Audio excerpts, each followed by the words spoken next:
So, dear students, today again I have come with the same topic, that is gerund.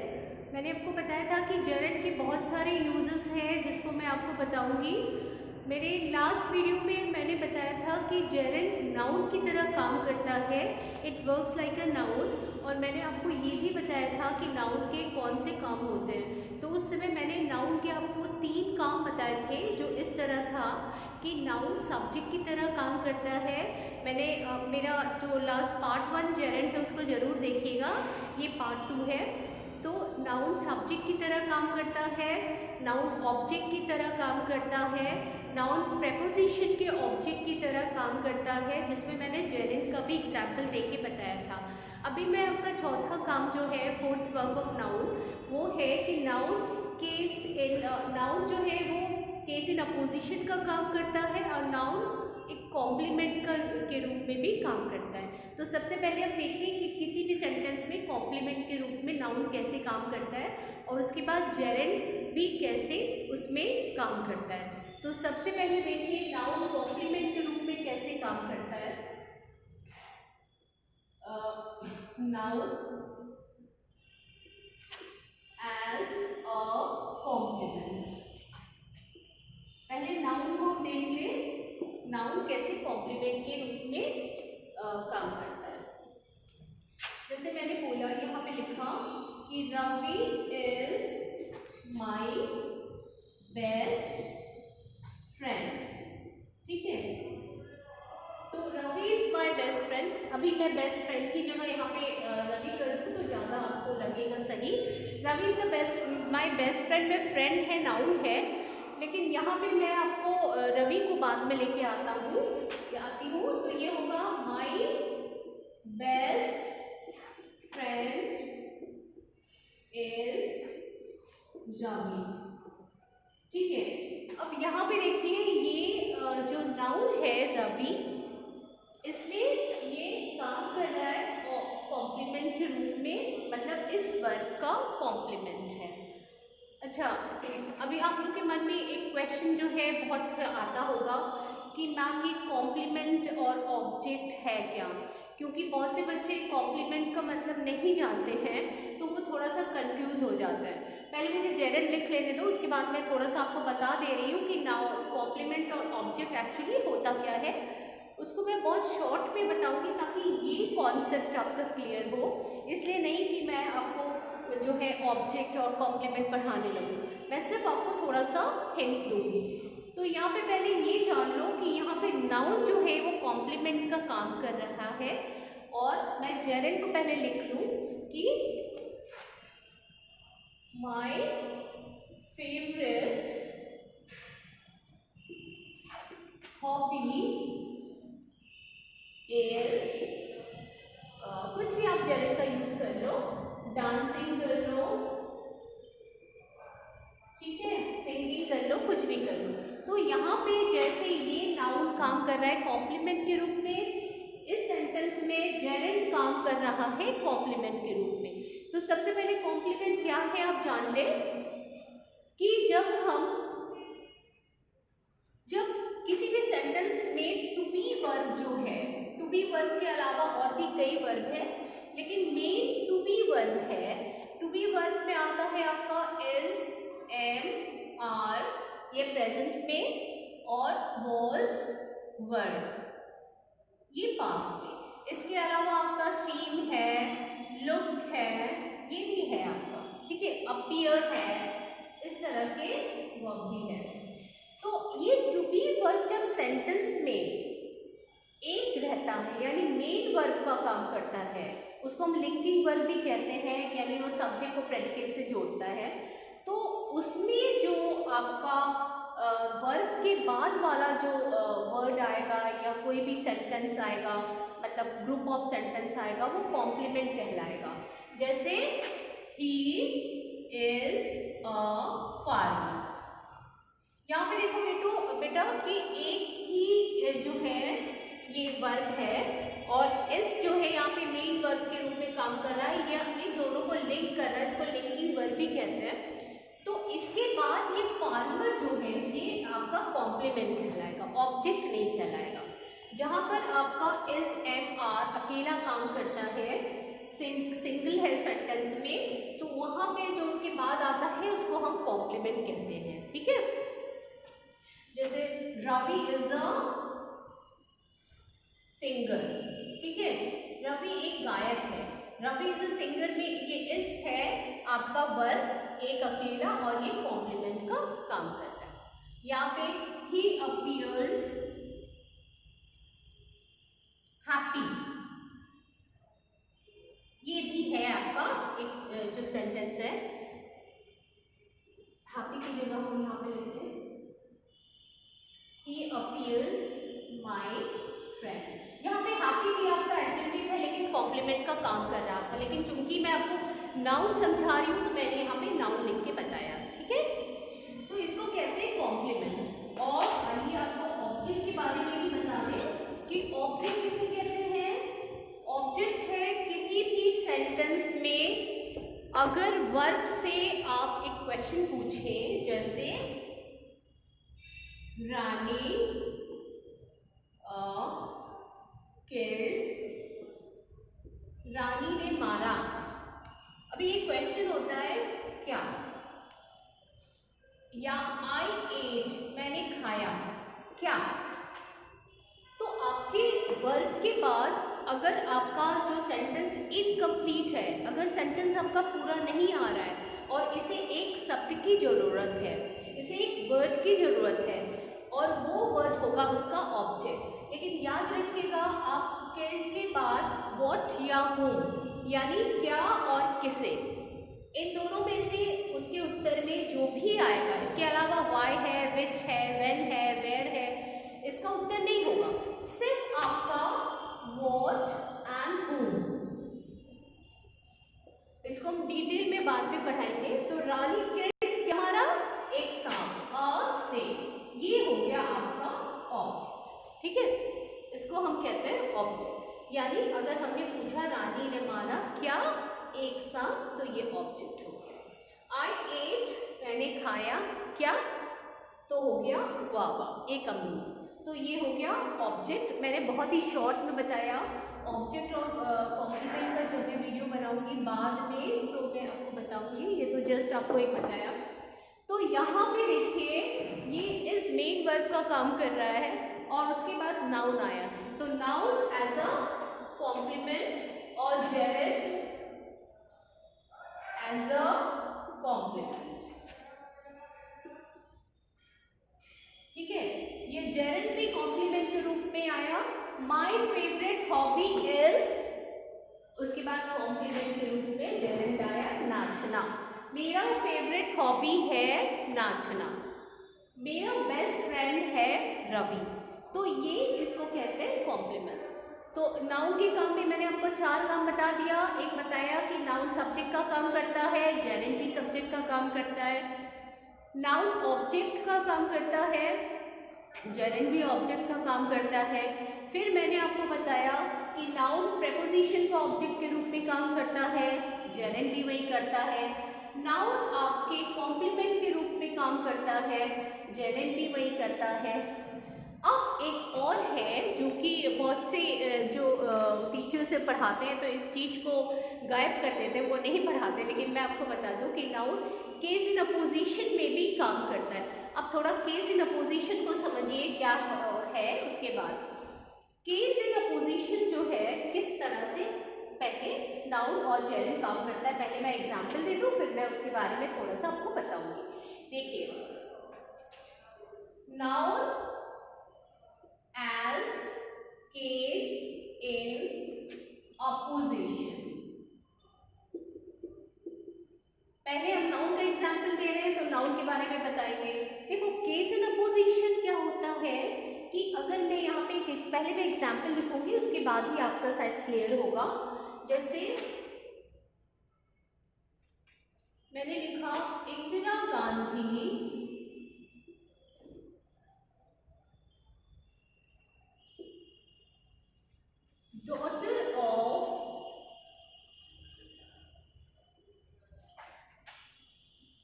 daughter of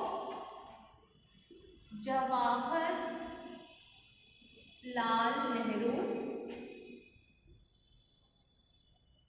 Indira Gandhi daughter of Jawaharlal Nehru, यहाँ पे हम बंद कर देते हैं close, was the lady prime minister, was the lady prime minister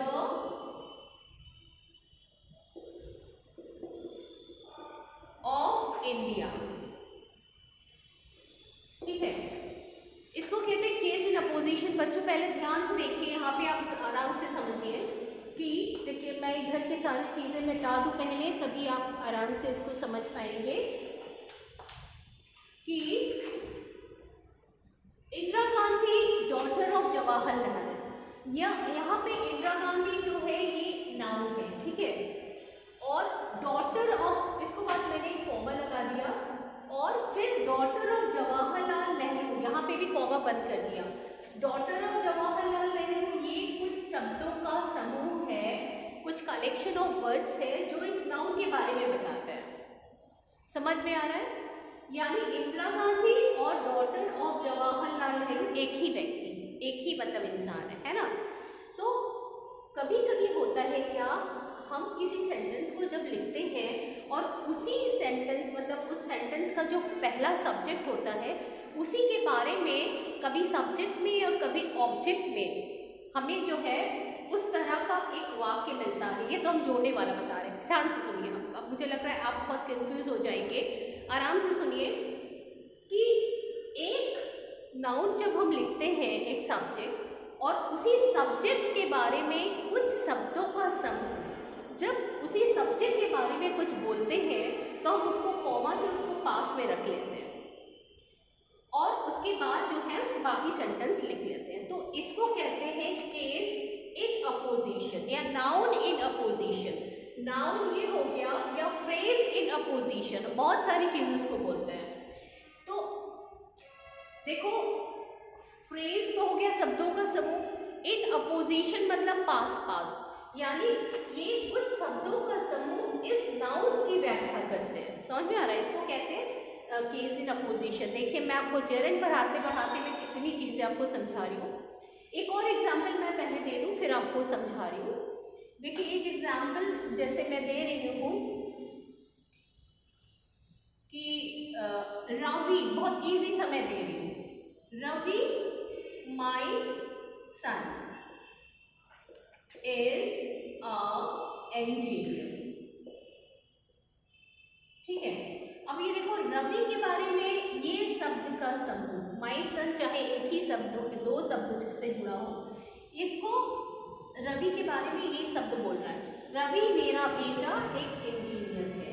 या इंदिरा गांधी जवाहरलाल नेहरू की बेटी, इंदिरा गांधी और जवाहरलाल नेहरू की बेटी एक है, रवि मेरा बेटा एक है। समझ में आ रहा है? इसको कहते हैं केस इन अपोजिशन। तो यहाँ पे मैं आपको ये समझाने जा रही हूँ कि नाउन जिस तरह ये नाउन केस इन अपोजिशन का काम करता है, यानी कुछ शब्दों का समूह जो है नाउन का ही काम कर रहा है। समझ में आ रहा है?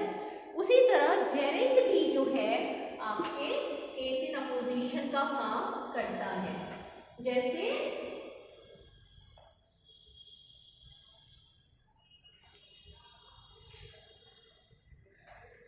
जेरेंट एज अ नाउन, देखिए gerund as a case in opposition.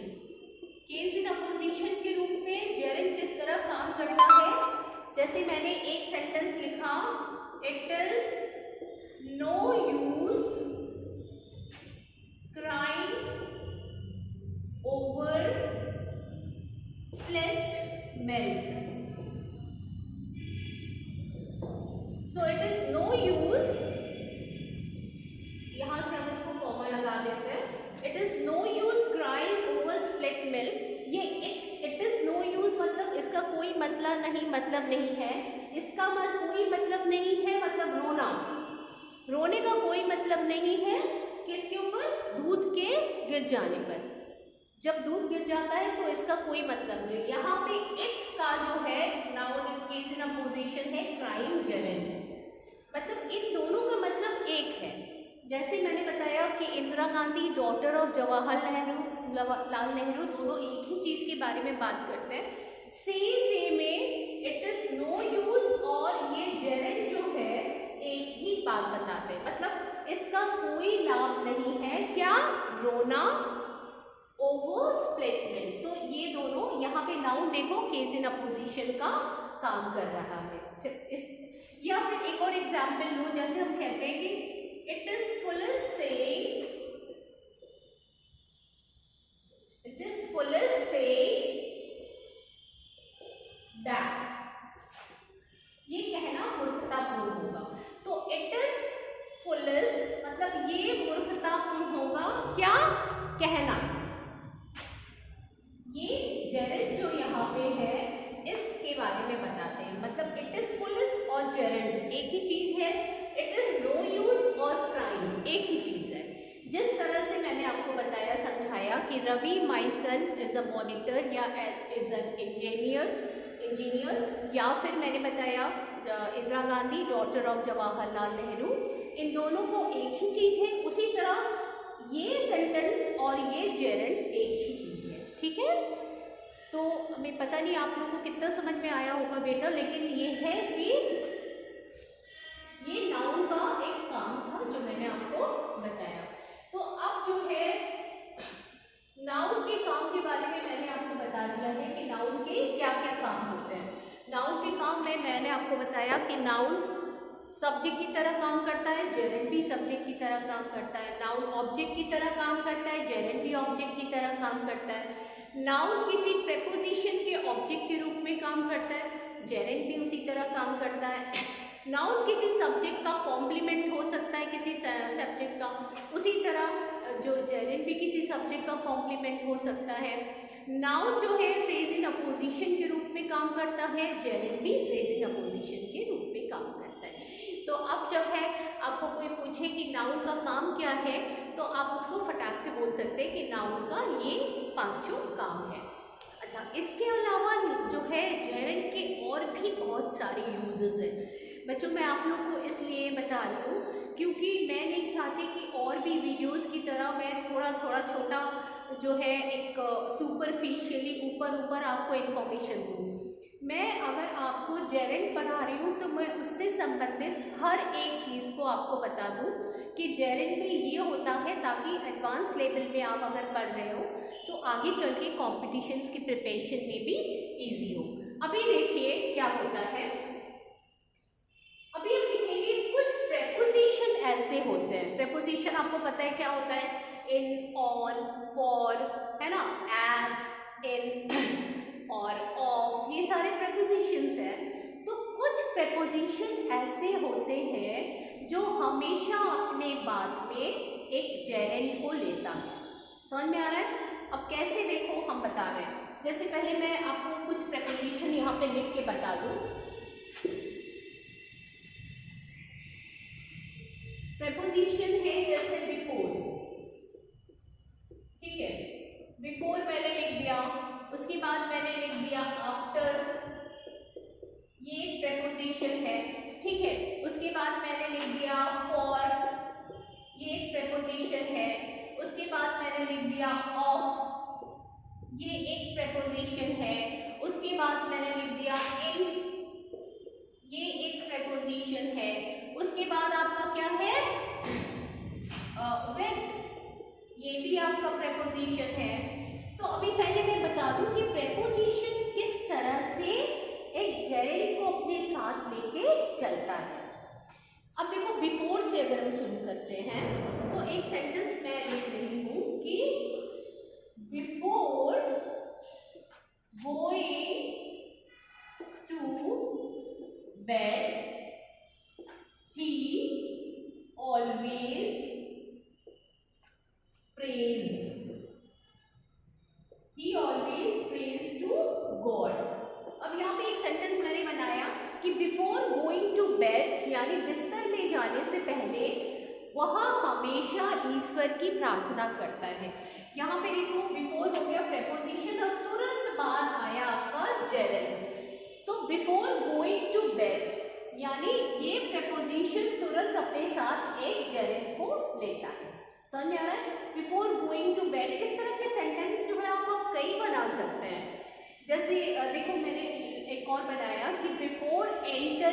Temple we take off our shoes. इसका मतलब है मंदिर में प्रवेश करने से पहले, यहाँ पे अगर हमने लिख दिया कि बिफोर एंटरिंग, एंटर को आईएनजी बना के जेरेंड बनाया, मंदिर में प्रवेश करने से पहले हम अपने जूते उतारते हैं। इसी तरह बिफोर गोइंग टू बेड, बिस्तर में जाने से पहले क्या करते हैं, हम प्रार्थना करते हैं, ईश्वर को प्रार्थना करते हैं। तो इस तरह से ये इस प्रपोजिशन ने एक जेरेंड को लिया। अब देखिए आफ्टर से अगर हम कोई सेंटेंस बना दे तो कैसे बनाएंगे। आफ्टर से मैं बना रही हूँ कि आफ्टर टेकिंग मील, मील मतलब भोजन, so after taking meal he always goes for a walk. इसका मतलब हुआ कि भोजन लेने के पश्चात after taking meal he always goes for a walk. ये देखो ये प्रपोजिशन ने जेरेंट टेकिंग को अपने साथ में लिया। या अगर हम अपने खुद से बनाएं तो इस तरह हो सकता है कि आफ्टर हैविंग मील, है ना, टेकिंग मील को हम हैविंग भी बना सकते हैं कि आफ्टर टेकिंग मील या having meal he always goes for a bed, ठीक है। तो आफ्टर रीडिंग द बुक, किताब पढ़ने के बाद, after reading the book he liked the book very much. After reading the book he kept it aside, यानी किताब पढ़ने के बाद उसने उसको बगल में रख दिया, ठीक है। तो आफ्टर के बाद हम जेरेंट लगा के बहुत सारे सेंटेंसेस अपने आप बना सकते हैं। अच्छा अब देखिए फॉर, फॉर से हम एक सेंटेंस बना रहे हैं। देखो फॉर प्रेपोजिशन किस तरह से जेरेंट को साथ लेता है। आई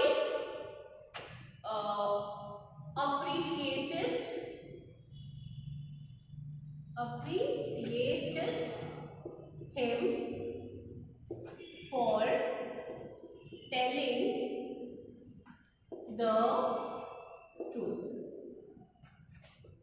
मतलब मैंने उसकी प्रशंसा की, किस लिए, फॉर प्रपोजिशन, फॉर टेलिंग, सच बोलने के लिए, फॉर टेलिंग द ट्रूथ। या इस तरह हो सकता है कि I appreciated him for helping the poor, है ना, इस तरह भी आ सकता है सेंटेंस। अब देखिए ऑफ का, ऑफ से बनाए कि आई वॉज बोर्ड ऑफ, बोर हो जाना, ठीक है। आई वॉज बोर्ड ऑफ, किस तरह से बोर हो रहा है, प्लेइंग चेस। यहाँ पे प्लेइंग मैंने जेरेंट बनाया, मतलब मैं चेस खेलते खेलते बोर हो गई। I was bored of playing chess. तो ऑफ का ये प्रपोजिशन के बाद जेरेंट आया। या फिर हम इस तरह बना सकते हैं he was fond of reading books, of उसके बाद रीडिंग आ गया प्रपोजिशन। अब देखिए इनका क्या है कि it is no use, it is no use in ये लगा दें, इन है ना, इन डिस्कसिंग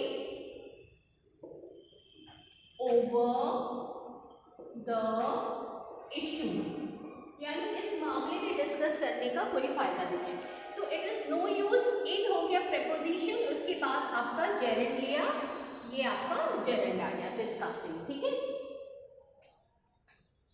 या फिर हम और भी सेंटेंस बता सकते हैं कि there is no use in adopting that method, ठीक है, in adopting, in talking, in realising, इस तरह के सेंटेंस हम बना सकते हैं। अब देखिए विद से हम एक सेंटेंस बना लें कि I am fed up with asking you question। मैं तुमसे क्वेश्चन पूछने में फेड अप हो गई हूँ। तो यहाँ पे देखिए विद के बाद ये प्रपोजिशन आस्किंग हो गया। तो इस तरह से मैंने देखा कि कई प्रपोजिशन अपने तुरंत बाद जो है किसको लेता है, जेरेंट को लेता है। अच्छा, कुछ प्रेपोजिशन ऐसे में आता है जैसे विदाउट हो गया, और उसके बाद इन स्पाइट हो गया, है ना। जैसे विदाउट का अगर हम लिए तो विदाउट से अगर हम बनाए तो जैसे ये हो सकता है कि ही went out of the room, वो कमरे के बाहर चला गया without speaking a word। मतलब कमरे के बाहर बिना एक शब्द बोले चला गया। यहाँ पे देखो विदाउट के बाद मैंने ये जेरेंट स्पीकिंग लिया, तो he went out of the room without speaking a word. ठीक है, ये हो गया विदाउट। या कभी कभी इन स्पाइट ऑफ जो है ये भी आपका प्रेपोजिशन है, तो इस तरह इन स्पाइट ऑफ मतलब बावजूद होता है, तो इसको हम इस तरह लिख सकते हैं कि in spite of working hard, मतलब कड़ी मेहनत करने के बावजूद he could not succeed।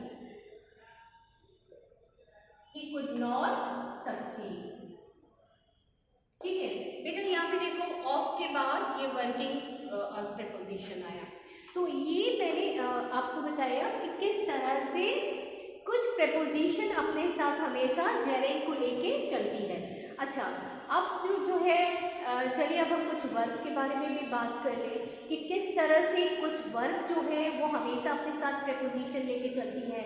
और बेटा मैं एक और वीडियो बनाऊंगी जेरेंट के बारे में, जिसमें मैं आपको बताऊंगी कि जेरेंट जो है वो चूंकि वर्बल नाउन है, वर्ब और नाउन दोनों है, तो किस तरह से जेरेंट अपने साथ ऑब्जेक्ट लेके चलती है। तो पहले हम इसको आप यहाँ तक देख लें, इसके बाद हम आपके नेक्स्ट वीडियो में मैं आपको बताऊंगी, बहुत ही जल्दी मैं नेक्स्ट वीडियो दे दूंगी, उसमें मैं आपको बताऊंगी कि किस तरह से कोई वर्ब जो है वो किस तरह से जेरेंट को लेता है और किस तरह से वर्ब का ऑब्जेक्ट जो है जेरेंट जो है अपने साथ एक, चूंकि वर्ब का भी काम करता है तो अपने साथ ऑब्जेक्ट लेता है। ठीक है, थैंक यू। और सुनिए, जल्दी से मेरे इस चैनल को सब्सक्राइब कर दीजिए, लाइक करिए। और चलिए आज का होमवर्क तो हम भूल ही गए थे देना। आज का होमवर्क में बहुत ज़्यादा वीडियो लंबा मैंने बनाया नहीं है, तो आपको क्या करना है, इन्हीं प्रेपोजिशन में से ये प्रेपोजिशन, चलिए मैं आपको दो प्रेपोजिशन देती हूँ, बिफोर एंड आफ्टर। ये आपका होमवर्क है कि बिफोर एंड आफ्टर जो प्रेपोजिशन है उससे आप अपने मन से दो, कम से कम दो एग्जाम्पल जो है मुझे दीजिए। मुझे अच्छा लगा कि मेरे लास्ट वीडियो में एक बच्चे ने जो है बहुत अच्छे से कमेंट किया था, और मैं चाहती हूँ ये आप होमवर्क करें तब आपको समझ में आए। ठीक है, थैंक यू।